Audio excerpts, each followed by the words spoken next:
Hello, everyone, and welcome back to Dragon Talk. We have TK Johnson. Hello. Yay! Welcome. How are you doing?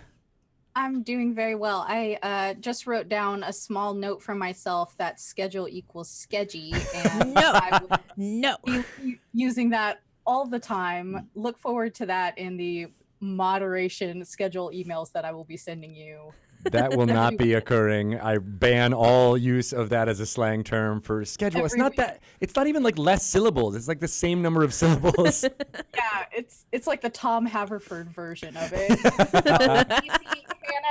DC and Hannah, I know you're in the chat. We're using it. That's it. I don't DC think Hannah, so. no. Don't do it. My real boss. So TK, of course, you are one of the moderators of this here Twitch channel on twitch.tv/DND, as well as the Dungeon Master for Tales from the Mists. Yes. Yes. Yes, I am. How would you, for people who haven't watched or seen, and they should, Tales from the Mist yet, how would you describe what that show is all about? Tales from the Mist is based in Ravenloft, and it is pre-Grand Conjunction for the people who played 2E and care about that. All right, I've got like 4 follow-up questions now. Yeah. And it's very moody, it's very atmospheric, but it's very like Tales from the Dark Side. And so, or early Tales from the Crypt before it got like super cheesy. With the Crypt Keeper basically hamming it up for the camera. Heck yeah. Yeah. We reserve all that for like the pre-show recap that's filmed and everything. I like that. That's where we put most of the jokes. Awesome. And that is Friday nights. Yeah, Friday nights at 6 p.m. Pacific time. Oh man. Yes. And you're Tonight. If you're Yeah. if you're watching this live. But if you're listening to it, it'll be last Friday, and then you'll have the premiere, the The finale, The anti-premiere. the anti-premiere. I like that for a Ravenloft show. Ooh, you guys The should call it that. anti-premiere. Yeah. The Requiem. Ooh, I like all these new. These are way better than Sketchy. I'm just gonna have to say. Oh, why do we That's keep bringing it up? Now I feel unclean that I circle said that that. out loud now, and it's in Greg has been tainted. We have to throw the whole Greg away now. Yeah, we do. I can't believe you have to throw the whole Greg away. Well, that's awesome. We'll talk more about that show, but one thing we always like to delve into is when did you start playing Dungeons and Dragons, and what was that first experience like? Oh, that's hard for me because my parents played a lot of Dungeons and Dragons. Really? So I learned. Yep. Yeah. My parents have always been the odd ducks out. I grew up in rural Kentucky, like southern Christian County area, which is on the border of Tennessee almost, just outside the Fort Campbell Army base. And it was not a great place to have interracial parents. So it's like always kind of been that, but both of them kind of grew up in the Army, so they didn't really care about that. So they've always kind of like kept to themselves a lot. But they did play a lot of Dungeons and Dragons, and I learned to read with Dungeons and Dragons. Wow. So I don't know exactly when I started playing Dungeons and Dragons because my parents kind of always put it into things like into our games and stuff. But I do remember the first time that I can like consciously say like, this is Dungeons and Dragons. And it was definitely playing a game with my dad and one of my sisters, and we were more reenacting like one of his previous adventures. My dad had a mercenary company a lot like Acquisitions Inc. that was called Desperation Defense. Oh. Yeah. And so for a small but negotiable fee or a good cause, they would take up your quest. And so his person who was in charge of it was Shadow Spawn, and it was actually a front for like an assassin league. No So way. Oh, like cool. he let us make characters for it, and then we would like not roll dice or anything. He'd just be like, and then what do you do? And we're like, and then we kill the guy. Yeah, we stab him. He's like, but he's a vampire. What are you gonna do now? Oh, but it's daytime. We'll kill him. He's like, but he's immune to something. Like it's things like that. And we I remember being a kid and my dad giving us writing assignments where we had to write over the summer. We wrote short stories about like, he'd give us prompts. Oh, And a lot of them wow. were like very Dungeons and Dragons types prompts. So we wrote short stories about our characters. How old My- were you when that was? When he started giving us prompts, I think I was around 11. Okay. My first character was Scylla Ghostwalker, who was a ranger. She was a human ranger. Scylla Ghostwalker. Cool Yeah. name. What was her shtick? She had a large pet spider named Vildafang. Vildafang. Yeah, Vildafang. I want to This is the fanciest spider. It was very cool. Sounds like And that spider drinks tea with its like spider fingers out. spearmint tea, probably. it was Or real tea. okay. Look. Okay, Lisa. No, it's fine. I want to meet Vildafang, though. I really want to. I want a pet spider. I would too. She was awesome. But that was around the like Baldur's Gate was coming out, and I was like in love with Baldur's Gate and everything, and I was like, oh, I want to be a ranger. That'd be great. So it went from creating Scylla Ghostwalker as a ranger for pen and paper, which is what they called it. They didn't call it tabletop; they called it pen and paper RPGs. Right. And it went to creating this character exclusively for Baldur's Gate, Icewind Dale, all that. That's cool. Wow. So it sounds like, were your parents playing D&D, before you guys existed in the military? Because we hear that a lot, that people, that there's a huge community of people within the military who play all the time. Yeah, they played a lot of Dungeons and Dragons, and they played a lot of Paranoia. Yeah. My dad has some really ruthless stories. Of course, he was always the dungeon master because, like me, he's a control freak. So, so yeah, he has a lot of like really ruthless second edition dungeon master stories, including one I've told a couple people, which is he allowed one of the people in the party a wish spell, and they wished that. I see where this is going. I know it's all of coming. their enemies were dead. And so he sent them 500 years into the future, and they materialized in the middle of a busy highway and were run over by a semi. What? Yeah. Yeah, that's second edition, man. They were out to get you. They really were. Man, wish spells, that's, game breaking as always. No mercy. Yeah. My dad's done things like that to me and my sisters as children. Wait. This explains so much. Not put us in what? I didn't say anything. Carry on. Okay. Yeah, he didn't drop us in the middle of a highway, but putting us in unwinnable scenarios in Dungeons and Dragons. I thought I should be clear about that. I was just gonna say, can we clarify that? I was not dropped in the middle of a highway as a small child. So how do you think, having that type of play and that type of Dungeons and Dragons integrated, this is such a foreign thing for me because my parents were so anti-fantasy in general, but all, very particularly Dungeons and Dragons, that it's hard for me to visualize having such awesome parents. So what was it like, having that be, what you guys did together? It was hard because when we got into about 1996, 1997, I don't know if you guys know anything about like the Murray, Kentucky vampire clan and things like that. No. But there was there were some people from a nearby town, not too far out, Callaway County, that it was Rod Farrell and like his friends. They went down to Florida, and they had formed like a Vampire the Masquerade clan, but it was beyond that. Like Vampire the Masquerade was the excuse to get together so he could like form a cult with these, like a blood drinking cult with these kids. And then they went down to Florida, and he like killed 2 people. Yeesh. And it was like a whole news thing, but it re-sparked a satanic panic in rural Kentucky. And so I was growing up like nobody played Dungeons and Dragons. Like I remember one time we were told from my biology class that we could have extra credit if we brought in ticket stubs for Passion of the Christ. Yeah. So it was harder, but like the opposite kind of hard in a weird way. Yeah. So yeah, there were like Harry Potter book burnings. There was a protest for the Dungeons and Dragons movie, which fair. But also, it was a really, Sip. I liked that movie. Norda was dope. I loved her.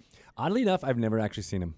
I don't know. They were just. It was. I was out of the fandom at that I think- time, and I've never I actually. think So you were an adult. I think I was 12 when it came out. So yeah, I was in the theater at that time, so it like never really kind Yeah. of stuck.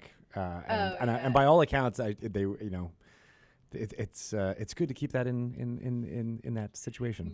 Yeah. It was crazy. At first, it was Dungeons and Dragons a lot, and then like Harry Potter like picked up speed, and it was like Harry Potter book burnings, Pokemon's the devil. They're recruiting. Well, that's demons true. that they're definitely an economic devil. As even every time I think I grow out of Pokemon, they release a generation that has just the cutest starters. And then you get pulled back in. I'm like, oh man, I'm gonna waste $60 on a game that I'll play for 5 hours and never look at. Well, having that kind of home life must have been really interesting while all that was happening around you. So, like, did you feel like you were part of like a fun club, like that you were like, oh, it's Kind of. creative?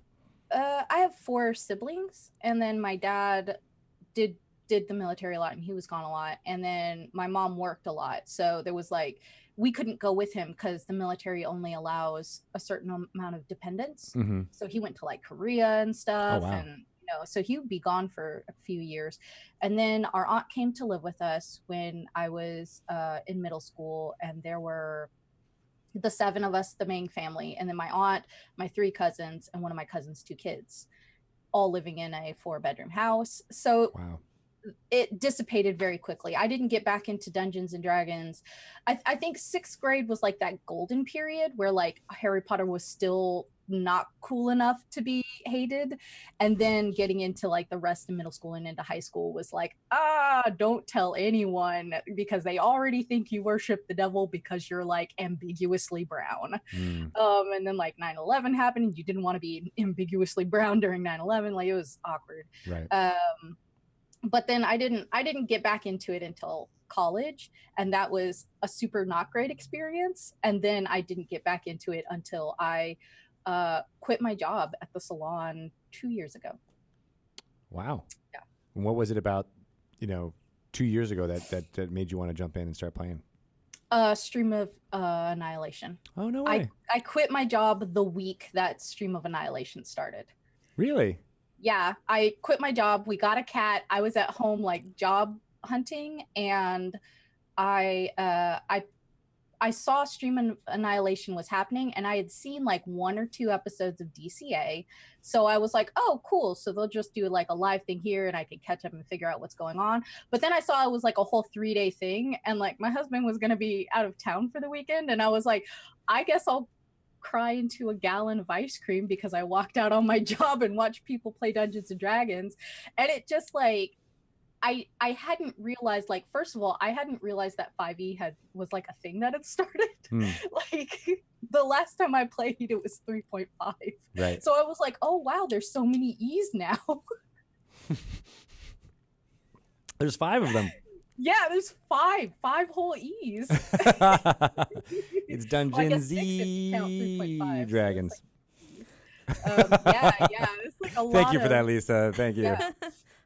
So Stream of Annihilation, I was like, wow, this is so cool. They're like playing Dungeons and Dragons. And I saw the thing that made me want to do it the most was seeing Girls Guts Glory, because they were all in costume and they mostly stayed in character the whole time. And I do SCA, which is the historical not reenactment, but it's like a living history organization. Yeah, and so we stay in costume. And I'm trying to remember the name, the acronym. Society of Creative Anachronism. That's what it is. Yeah, Lisa knows. Nerd life. Yeah. Nerd life. Yeah. So it was cool. It was something, it was one of the many things that when Lisa and I met, we had in common. So it was great. That's cool. Did you do that as well? Yeah, I was in the SCA on the East Coast a little bit. Then I started getting more and more involved in D&D, and then D&D took over my entire life. Right. I mostly meant the dressing up, but yeah, sure.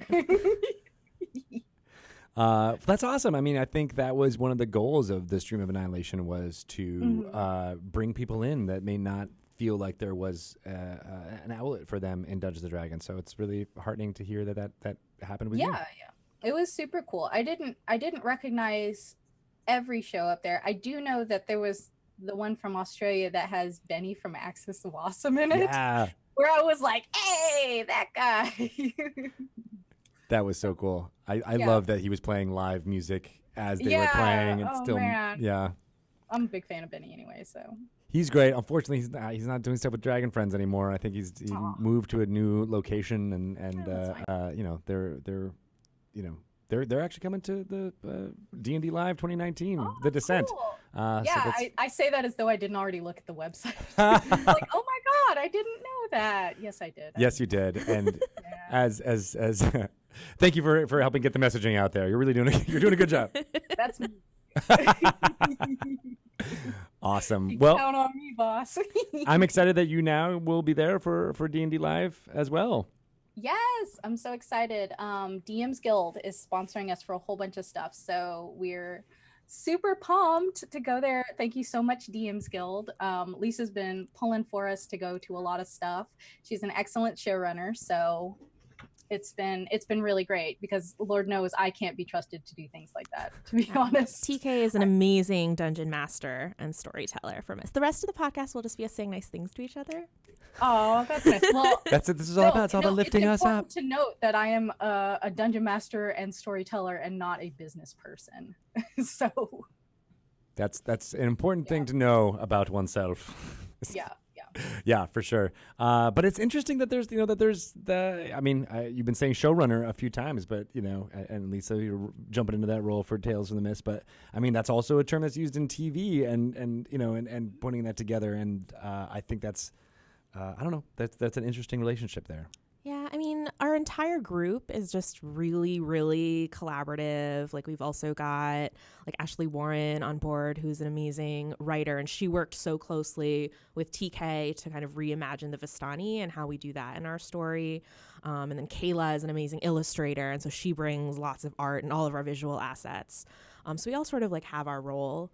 But I also think a lot of the times the dungeon master is also sort of the showrunner, like the person in charge of the show. Yeah, right. But running a game in itself is so much work. And I see how much work TK puts into it. So it's nice having those roles separated, I think. Yeah. I like It that is. too. It's great for me, especially because like Lisa, she already had like business and management experience, whereas I'm more of a like be here at this time type of person. I'm a little bit more administrative than that. But like Lisa, like putting together pitches, reaching out to people, doing social media stuff, like that's all stuff that like I feel like I don't have enough expertise in. So when she came to me and was like, hey, is it cool if I do showrunner? I was like, first of all, I'm not your boss. Second of all, yes, obviously, please help me. Yeah. Well, and it's something that people don't necessarily think about, or we even really talk about a lot here for Dungeon and Dragons groups, because you're right. It's usually the default is the dungeon master is the organizer, the person who needs to rally everyone to get there on time. And in me, I have a home game, with a few people playing in West Seattle. And that sometimes is a real struggle for me because I'm like, I'm so busy. I don't really feel a lot of time, but now I have to send out the emails like, hey, is everyone coming or not? Okay. And I really like the idea that you guys have taken to it where you're sharing those roles and explaining those roles out too. Yeah. I've tried the like, hey, we're all a band and we all like equally do the same amount of work. And typically it doesn't work out because nobody communicates the expectations we have of each other. Yeah. So this way, like Lisa could just pop in and be like, hey, everybody, I need this information. I need this picture. I need this. And it's just like delegating the workload, but being like more honest about who's going to get the work done. It's also nice having permission to be bossy with my friends, so I don't just feel like a jerk. Are you sure you have that permission? Oh no, TK. We have contracts. She has explicit permission. That's good. But yeah, I mean, obviously you guys are talking about it from the prospect of creating a weekly streaming show, but I think it's something that, probably more home games could really benefit from. Yeah, I would love to not be the sole provider of like the home cooked food for my home game. Right. Oh, and you're the DM. Yeah. So So much, it's TK. Yeah. You're providing all that home cooked NPCs. You know, you can't do the Yeah. content and the Oh my meals gosh, too. I'm such a wuss when it comes to killing players. And okay, I shouldn't say that because I actually don't believe in like this whole culture of like, nah, kill them, even though I joke about it. But like, yeah, I try not to be unfair. Well, Thank goodness. when you guys have, you know, the gothic theme that's kind of going throughout Mhm. Tales from the Mist, like, you know, Mhm. how do you balance that, right? Of Um, showing we- danger and feeling dark, but while also not wanting to just, you know, ree. Oh yeah. Well, it's more like I don't want to be so unfair that I'm like punishing them for otherwise heroic choices. So if they for example in episode I believe 8, two of the guest characters were supposed to like walk out of the story. If they don't die outright in the story, if the story hasn't killed them, then they can just walk out.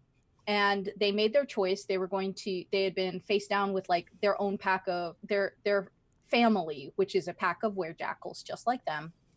And they were like, okay, we're going to lead them away from the party so the party can continue the story. And like we're walking out of the story essentially.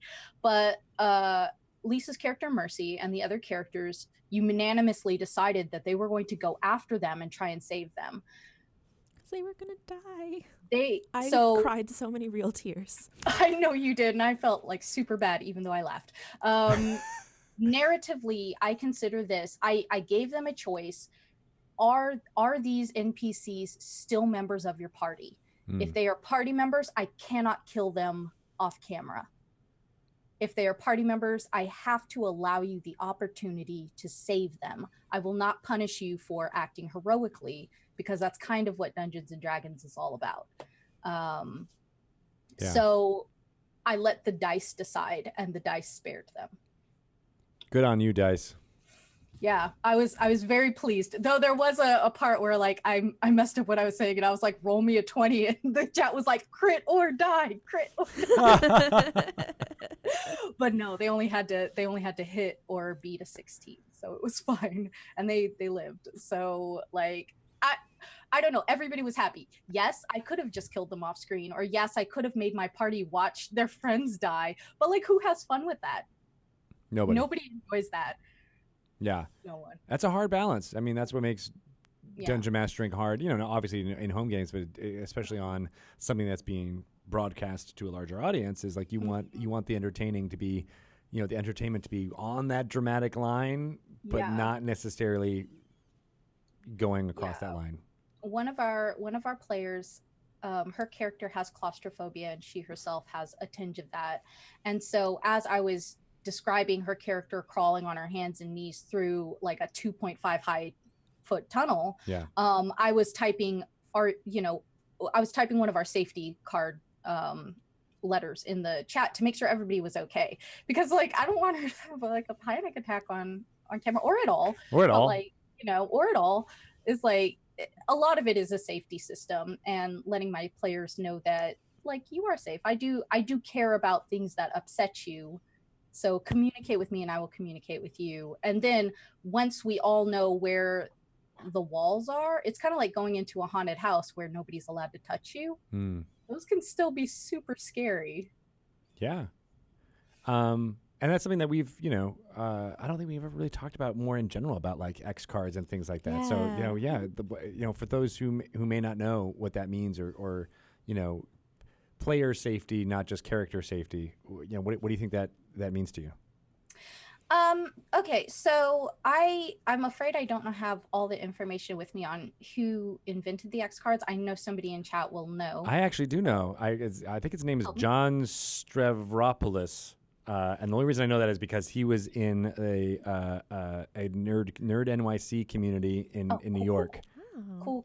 And someone recently was like, you know, I was like, oh, I know that guy, and he's like, oh yeah, he's the guy who invented the X card. I'm like, oh no way. Okay, cool. So I used to play games with, or I've played a couple games with Kiana Shaw, who works with like WebDM. I believe she works with Encounter Roleplay and Tales from the Grim, and she is doing a lot of stuff about safety systems in role-playing games and stuff. It's like her thesis is about like safe tables and things like that, which is super, super cool. And so she taught me a sort of not updated, but like slightly different version, which is more like the red, yellow, green consent system. So an X is like, if you are uncomfortable, like put an X in the chat and 100% we'll drop the curtain, switch, like we'll switch scenes to something like very fluffy and pleasant that I can like talk to you behind the scenes about and stuff. Ends are, I may not have known that this was a line, but now I am getting uncomfortable type of stuff. And you can type that in and we'll drop a veil. Or an O, usually that's where I'm checking on people. So I'll put like an O and a question mark, and if they answer back with an O, then that means they're okay. I like that. So yeah, so it's like a red, yellow, green. And that's like sorry to interrupt, but it's like when the content reaches something that may, for whatever reason, make the player, and it doesn't necessarily need to be, the things that you would expect. So that's why that system exists, is because the dungeon master might not realize that they're crossing any type of line. Well, and Lisa put together these awesome guest packets that include hard lines that are already like established for the main cast. So like, I'll never have sexual assault in there. I'm never going to kill a kid on screen. Things like that. Like that you come into it and this is not going to happen. But like, there are some ends for people. Like I would never have somebody at a bar drug one of the cast members or something like that. Like that could be something like, true, that might not mean anything, but I don't know if there's somebody that's like, oh, I can't do that. Some people are okay with it, some people aren't. So if I did something like that and they sent me an N where they were like, oh, I had no idea that I would like not like this. There was a part where we went to an opium den, and while I didn't have any ends in the chat or anything, my NPCs were very vocal about, you don't have to partake in opium if you don't want to, with the characters. So there were several characters who didn't want to. And even though they've said after, a couple of them said after, like, man, I kind of wish I'd done it because that was kind of cool. I'm like, yeah, but your choice was valid. Like, I'm not gonna drugs aren't cool. Don't do drugs. Don't do opium. I'm so sorry. Ravenloft opium had some interesting effects. Yeah. But my character would not do it again. Yeah. That was a bad trip. Yeah. It was like a prophetic dream thing. Like, it was like a prophetic dream thing. It was very upsetting for everyone involved. I'm so sorry. I forgot this is going to be a podcast. And, like, there's zero context. No, you're fine. I saw Lisa getting closer to like the motion. Right, we're talking about storytelling and how when it's collaborative like this, you can often get into situations like this where you're not sure, right? And so that's why it's very important to have a system like what you're describing in place, because I think in the before times, in the past, people would just do things or have content pop up with nary a thought to any of this, and I think it's really important for people to consider it, because and even though the example you gave of the claustrophobic type situation, I mean, that's something that I probably as a dungeon master would just throw out, willy-nilly, and I wouldn't think anything of it because I don't personally have those qualms or those feelings about those type of things, but that's not necessarily being sensitive to those who might be at the table. Yeah, and I think and as a show, like, we have to think about the audience too. I'm sorry, Lisa. Oh, no, that's okay. You're the interviewee, TK. But I was just going to say, so on Tales from the Mist, it's a horror show, and we're all, if you've ever watched it live or one of the videos, we're very, very expressive. We constantly look terrified. It makes for a lot of fun gifs later. Which I've seen, they're amazing. But I think it's important for people to know that behind the scenes, TK is constantly checking to make sure we're actually okay. Right. And it's just we're putting on what we're doing for the show or just for fun. Are you acting? I mean, it's a little bit acting, but also it's a little bit real, but also we're okay with being scared. It's real. Yeah. Oh, no. I cried real tears when I thought Juniper and Yarrow were going to die. Oh, man, you cried real tears when you thought that Sybil and Thaddeus had, like, tumbled to their death. Okay, and I felt so bad watching the clip back, because I heard you go, like, oh, no, and then you, like, muted yourself or something. I was like, oh, I'm a monster. I really thought you were killing them halfway through their arc. They just walked off a cliff. just FYI, I will never let you guys die with only one roll. This is no longer 2E. Advanced Dungeons and Dragons cannot hurt you anymore. I'm here.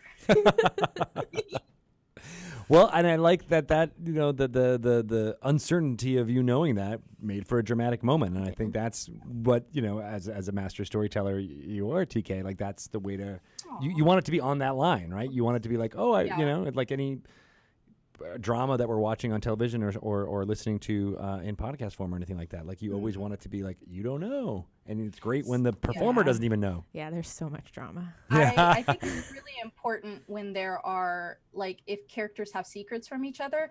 If it's a character secret that I think will genuinely, like, upset the story to the point where, like, other players will no longer have fun, I usually ask them to talk to each other. Yeah. So, like, there are some things that may or may not come out that, like, you'll see guests or not guests, cast members go like, oh, surprise, but like they actually knew because they were like, I'm like, hey, is it cool if, like, this person, like, I don't know, makes a deal with the demon and, like, trade your soul or something? Are you cool with them doing that? Is this just a hypothetical example? That seems really hypothetical. 100% hypothetical. Very specific, though. That was a very specific hypothetical that might be in your brain right now. No, that's untrue. I would.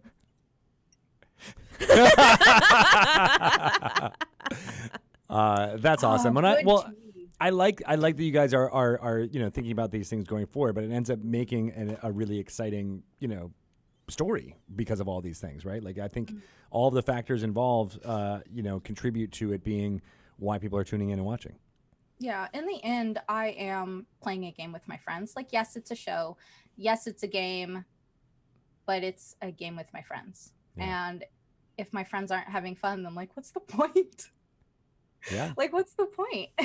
I think that's a lot of, what people, no, I don't think a lot of people, but, it's possible to lose sight of when you're playing in front of a camera or in front of a microphone or things like that, where, like, it's at its heart about having fun together and making that happen. Yeah, 100%. When I was looking to do this, I was actually super burnt out on playing a lot.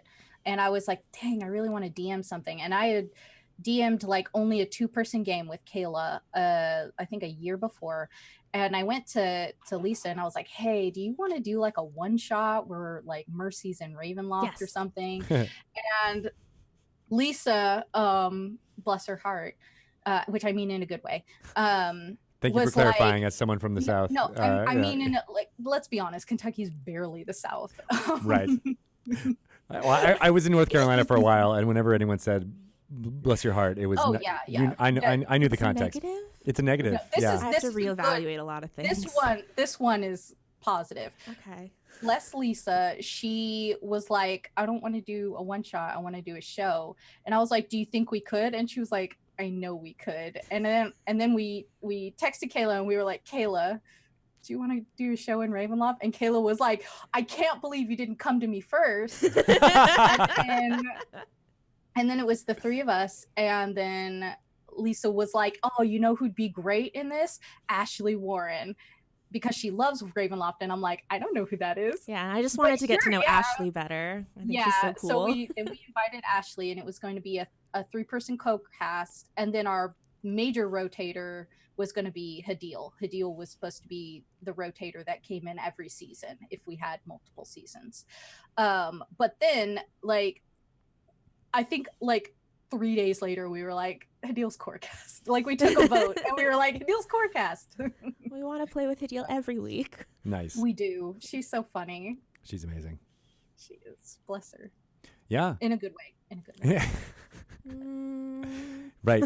Yeah, someone from the Northeast. Yeah, it was something that it was strange to me. Yeah, but I went to school in North Carolina. Oh, okay. So now I'm, like, thinking back to every interaction. Every time they said, oh, bless your heart. Oh, no. Oh, bless your heart. Bless your heart. Yeah. Wow. You're like, yeah. Oh, thanks. No, you're a sweetie. That too? Well, that one comes with Southern hospitality is not real. I don't know if you knew that. Yeah, that one comes with facial expressions where it's like, sweetie. I think I'd catch that. Yeah, that one's an easy one. Well, I love everything you guys are doing, putting it together. And are you, like I said, we're going to have you at D&D Live 2019, which I think is going to be really fantastic. And wanted to, find out from you, are you still writing, TK? Have you ever gone into more doing stuff like that? I just finished an outline for a novel not too long ago. Really? Yeah. That's awesome. I wanted to write books, but then I was like, oh, I need to eat. So That's me too. yeah, I should have gone to college. Yeah, wasted money. So I've heard as I pay off the college loans from never finishing college. Yeah. That's the that was always one of my dreams too, was to kind of get together the fantasy novel or whatever and get it out. And yeah, I really I like Southern Gothic horror. Later this year, I think Kayla and I are looking to. This is exciting. Later this year, I'm thinking Kayla and I are going to try and release a group of short stories that I've already written and I need to edit, and then she will be illustrating for it. So that's exciting. Cool. Wow.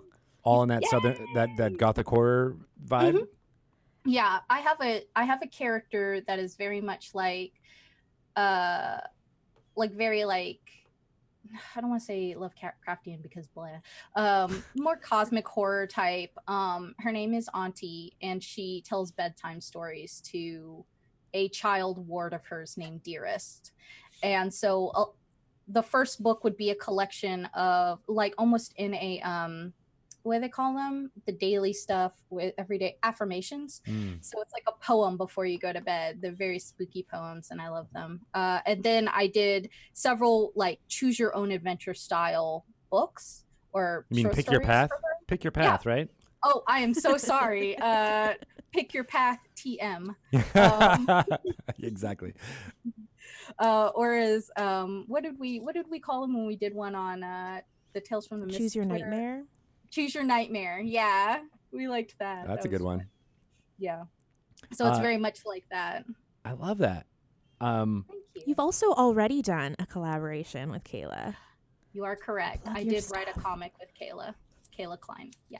It's called Samhain, and we got Holly and Anna's permission to use Strix and Evelyn's likenesses for a very short comic, about 12 or 13 pages.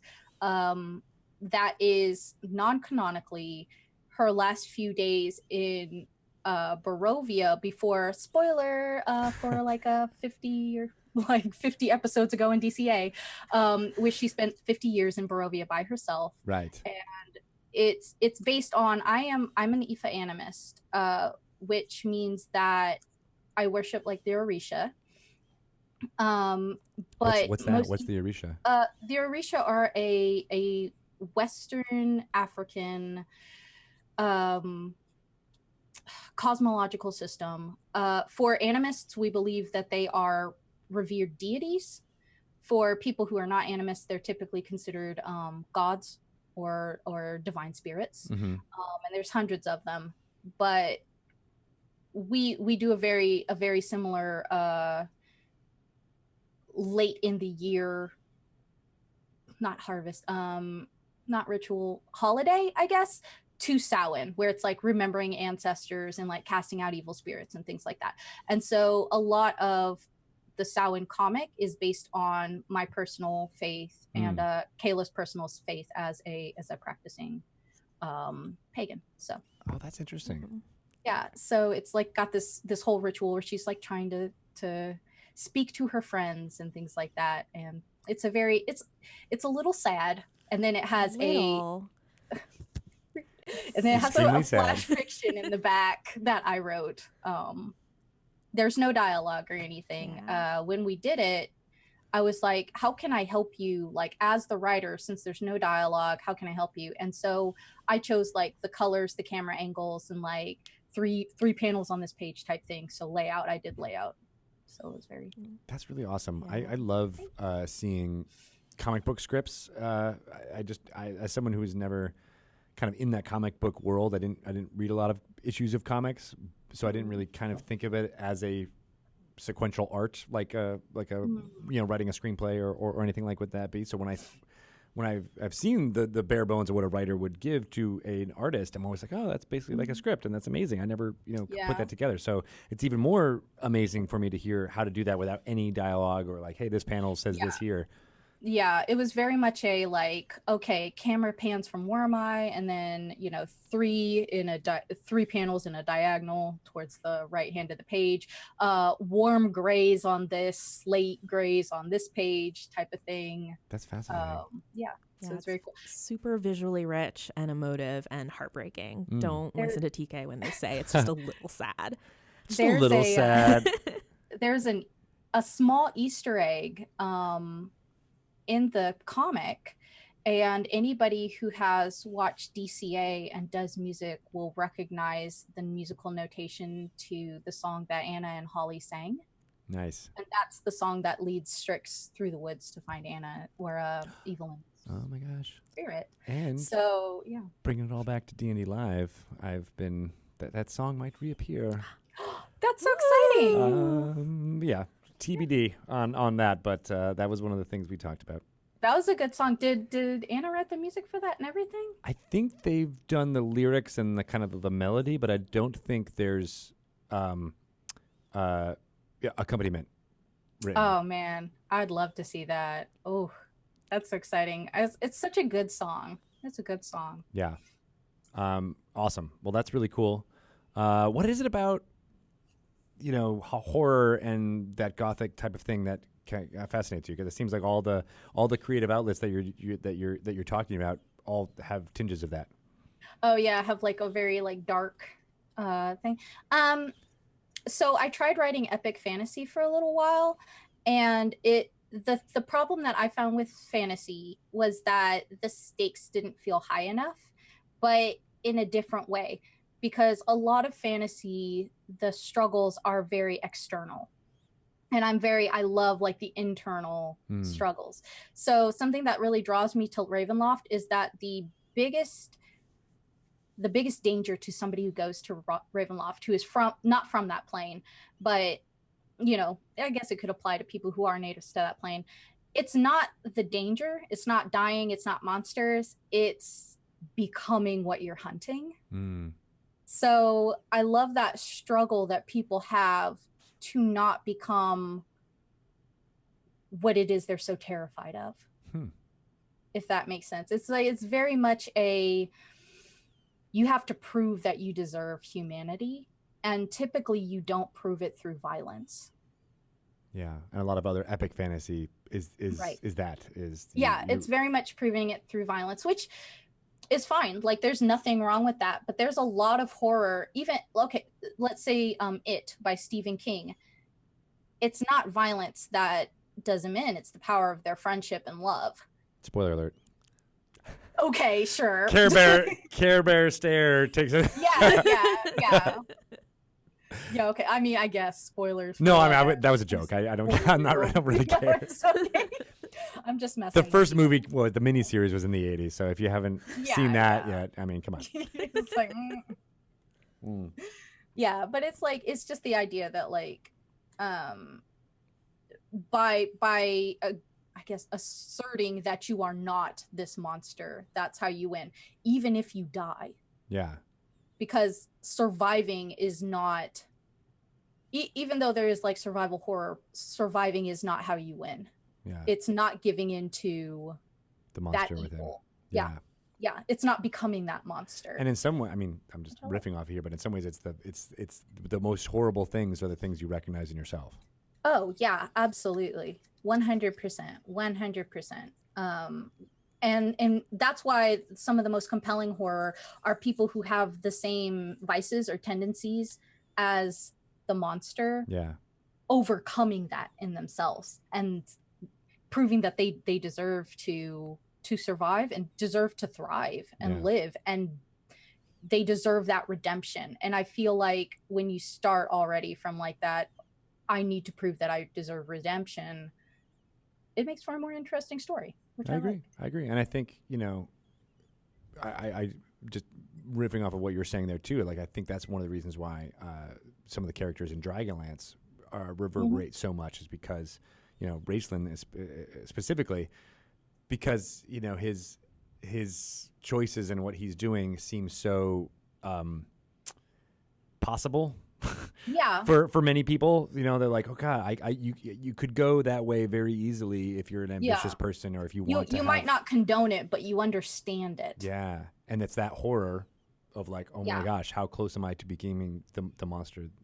Also, hashtag Kitty R did nothing wrong. I don't think you even need to hashtag that. That's just a Kitty statement. R did nothing wrong. Like, yeah, okay, she's lawful evil, fine, if you want to go by that arbitrary judging system, but did it take care of her too? Never mind, I don't care. Whatever, not a big deal. It's fine. Chaotic good. That's me all through and through. But there's definitely versions of me that are not that. Oh, sweetie. I know. So yeah, this is our therapy session. Thank you so much for bringing us through it. Which TK. sweetie was that? I don't know. That's what I'm trying to figure out. Was that a bless your heart? I don't know. You'll never know. One day I'll find out.